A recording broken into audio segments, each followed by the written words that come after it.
this pathological condition, I can make two types of the treatment, or I can resect, remove it. In that case, it will be the curative treatment, otherwise radical. After this, between two non-removable parts, we will apply anastomosis. Condition number two, this is non-removable structure. We cannot remove it because, for example, it gives the huge amount of anastomosis. Now we will make, hold your hand, communication, which is avoided this obstruction in place. And it will be called, thank you very much, palliative communication. Palliative, this is a main problem I don't remove, but I make avoiding anastomosis. Yeah? Now content will pass not by this straight way, but with this shunting way. That is not collateral. Collateral it is in the case of the vessels we see. But anyhow, it is some avoiding anastomosis or palliative treatment. So remember, but how, for example, he is located in upper floor, his stomach. I am located in lower floor. I am small intestine. And the table which is between us, it is transverse colon and mesocolon. I must to find a way to push this small intestine from down to up. If I will do it in front of this table, something like this, it will be called antecolic anastomosis.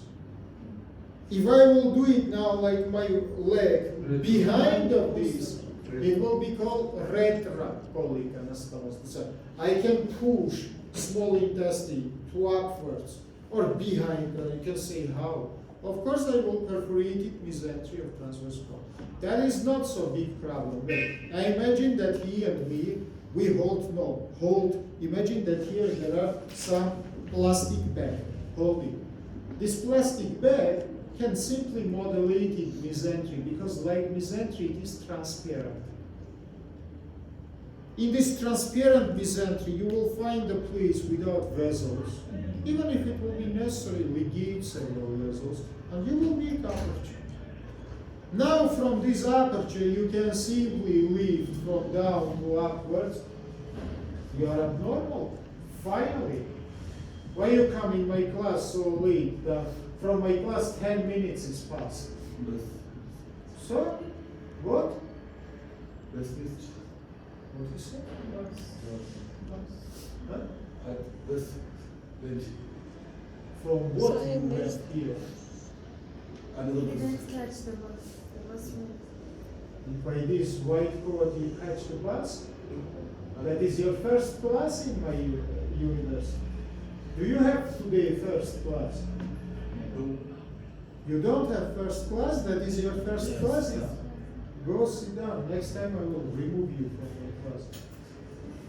That's what we are doing. We perforated this mesentery. By the way, thank you very much. If I will ask you which way is the shortest one, antecolic or retrocolic? Of course, retro. Of course, retro. Because it is behind and 1 minute, prove to me. Now this is transverse colon. It's not funny, Omar. Listen, do not make such kind of mistake. This is transverse colon and mesocolon. It has some volume, size. If I take small intestine and push it in front of it, of course I need a longer loop of it. If I take and perforate it exactly the mesentery of it and push the content from down to upwards, of course I will need the shortest route. Let's say, remember please, from that point of the view, retrocolic method is better. You can ask me why not to use it at all. Because sometimes in the posterior wall of the stomach we have pathological process and you cannot apply anastomosis if you will lift it to upwards between posterior wall and intestine. So sometimes instead of the retrocolic I need antecolic method. This is transverse colon. I will push it from in front. Now it doesn't matter how I move intestine, behind of colon, transverse colon or in front. I can now apply anastomosis or by his anterior wall or by his posterior wall. Anterior wall we call anterior anastomosis. Posterior wall we call posterior. That's why we can have retrocolic posterior most usually. or retrocolic anterior, less usual. It means I come first of all back to the stomach. Now I must to cut the gastrocolic ligament, which is connected the stomach with transverse colon. And from back side I will come to in front. You understand it or no? Now his stomach. I'm located behind of stomach. I can make or anastomosis exactly retrocolic, posterior. Because I am retrocolically located, I come to up retro. Now I make anastomosis with his posterior wall. Or I can cut here gastrocolic ligament and will come to his anterior wall. It will be retrocolic anterior. Samely for antecolic method, much more logical if I come antecolically to apply anastomosis in the anterior wall. Sometimes, because of the pathological process, it is impossible. Again, I cut gastrocolic ligament that goes to backside. It will be antecolic posterior. If it is understandable, let's continue. Next surgery, which I want to introduce you, we call that gastrostoma. Otherwise, we call it fistula for remission. We make the fistula on the stomach. Now, imagine that between my hands, we have the stomach. This is horizontal section of stomach.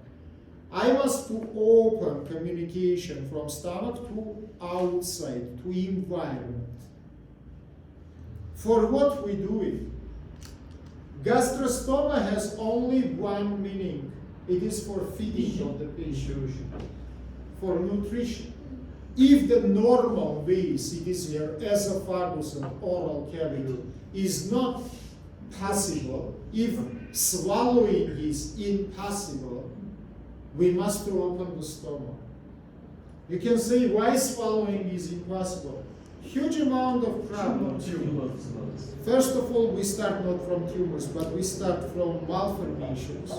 Congenital problem. The child was born, for example, by atresia of esophagus. Esophagus is closed. Second, it is traumatical problems. So then the persons want to make suicide, for example, they drink some acids. This acid burned the esophagus after the scar stitches is formed, which is big the narrow, or completely closed. Different. We can have, for example, the hematomas of the wall of esophagus due to the, again, traumatization. Sometimes I think you have the feeling that you eat something very big and rough. It is damaging your esophagus, yeah? And during this damaging of esophagus, the mucous membrane can give the swallowing, and it can give the obstructional problems.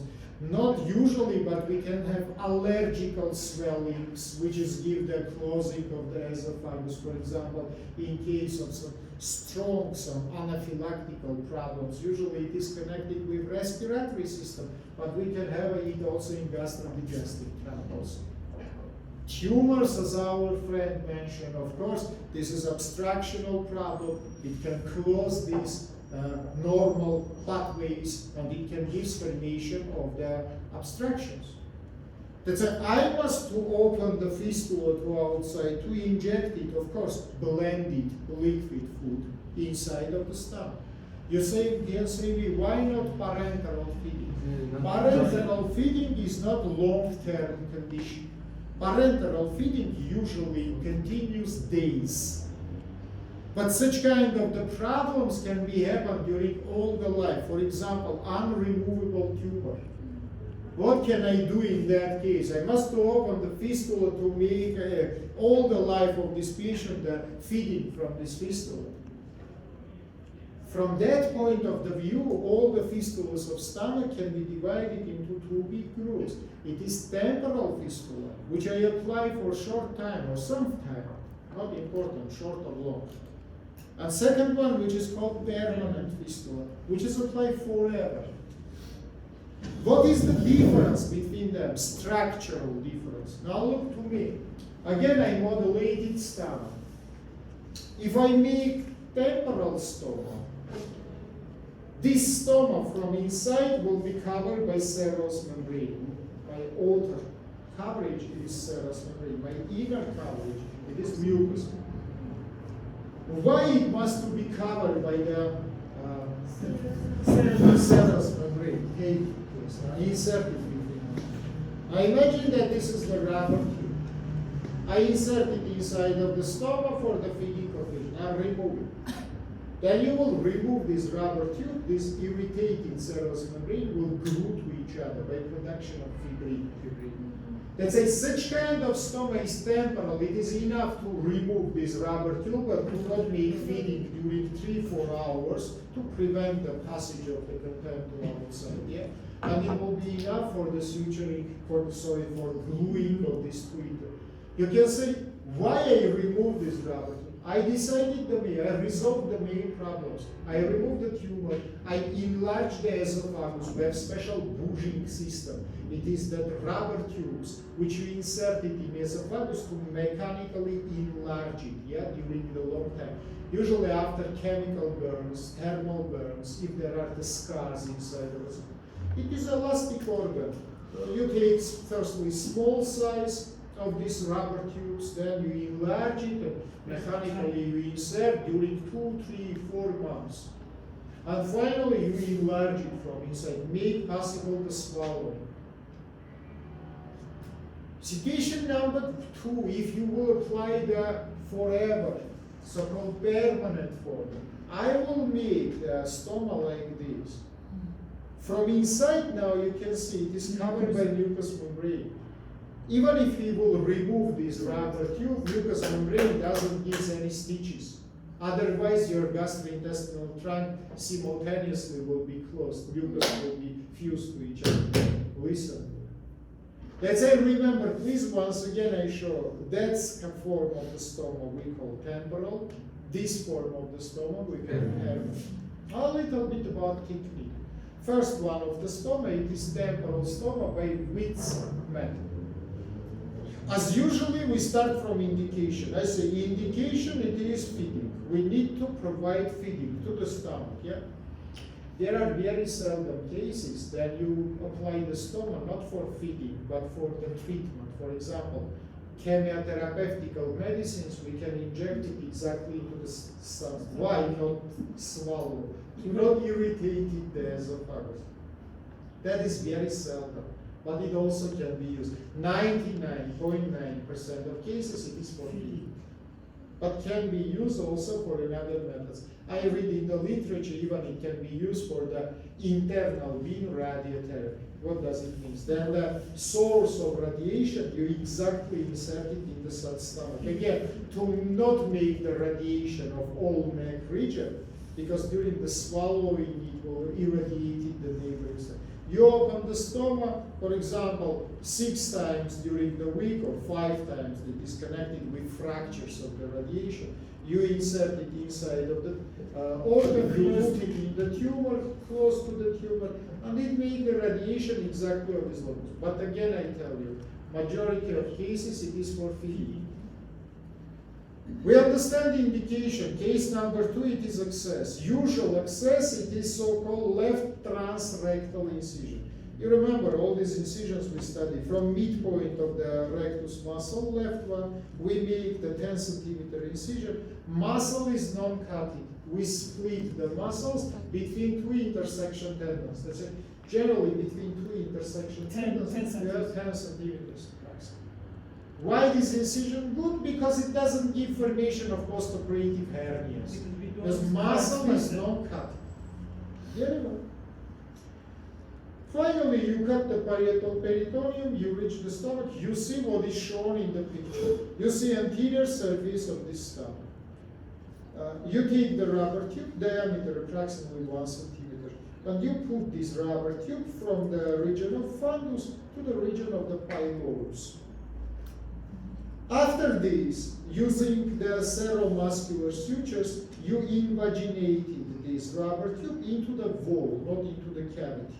Yeah, from outside of it by seromuscular sutures, as I showed in the picture. Yeah. You invaginated it into the wall. What after?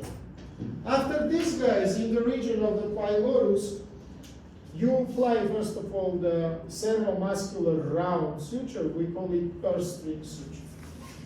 And in the midpoint of this purse string suture, you apply first of all dissecting forceps.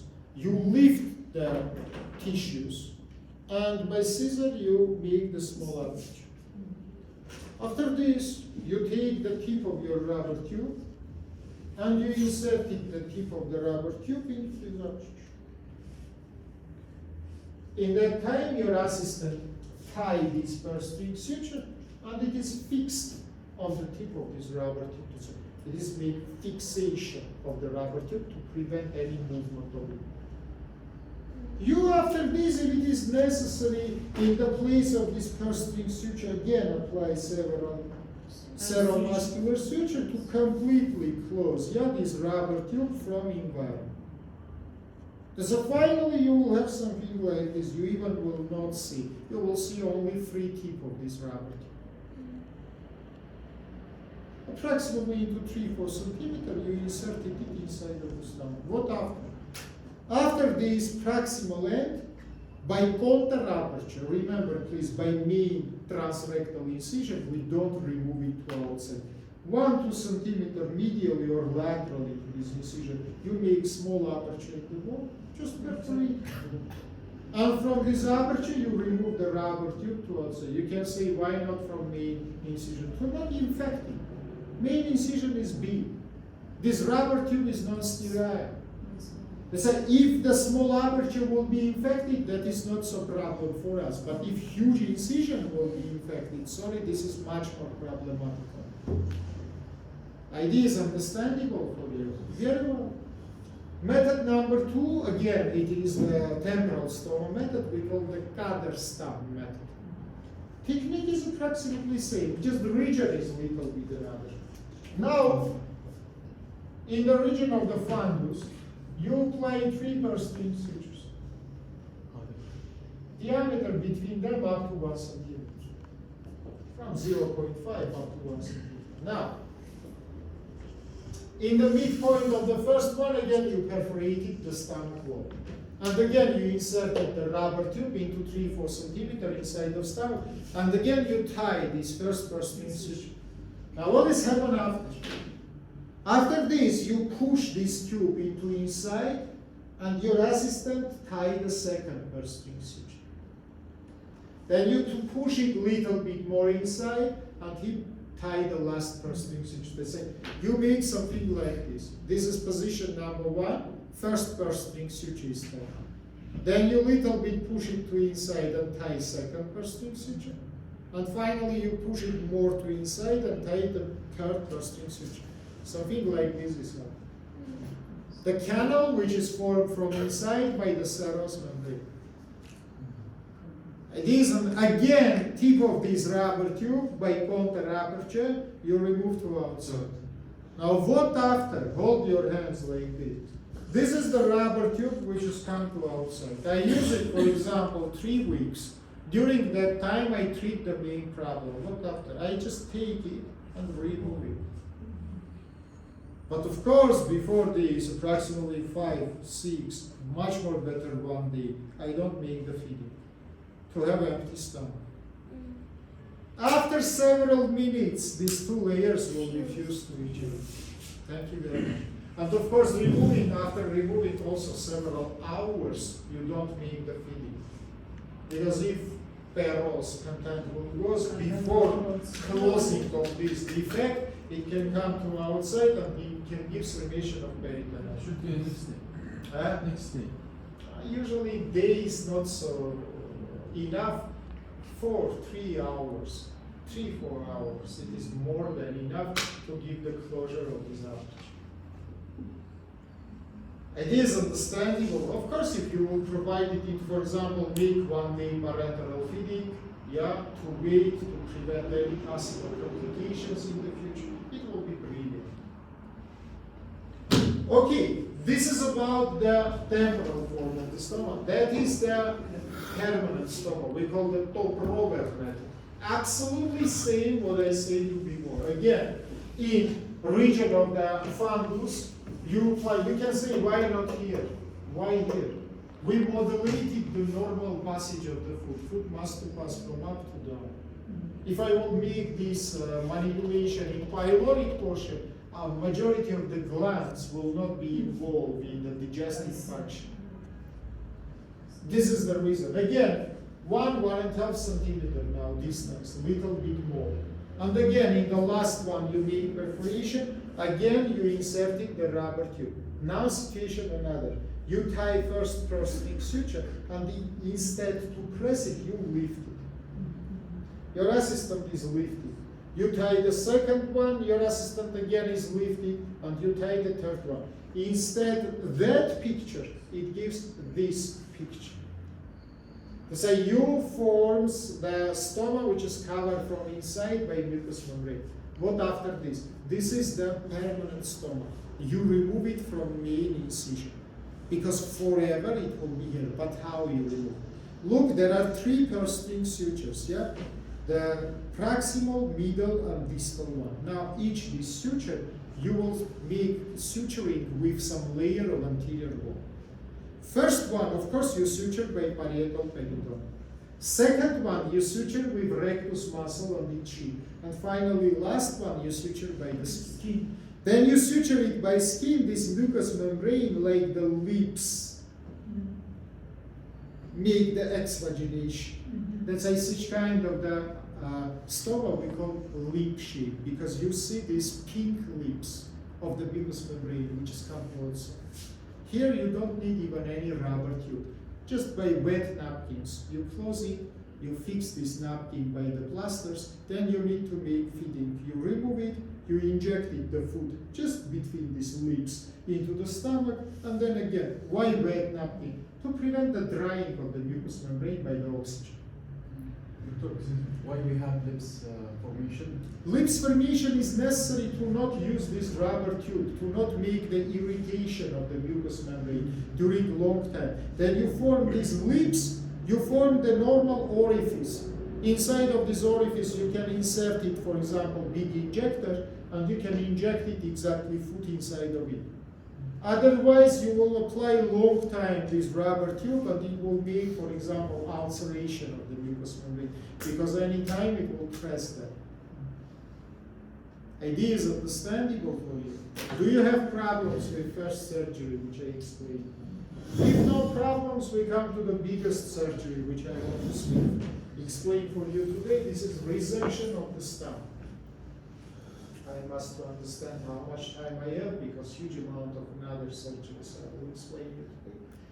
First of all, what is it? Let's translate this term. It is portional removal.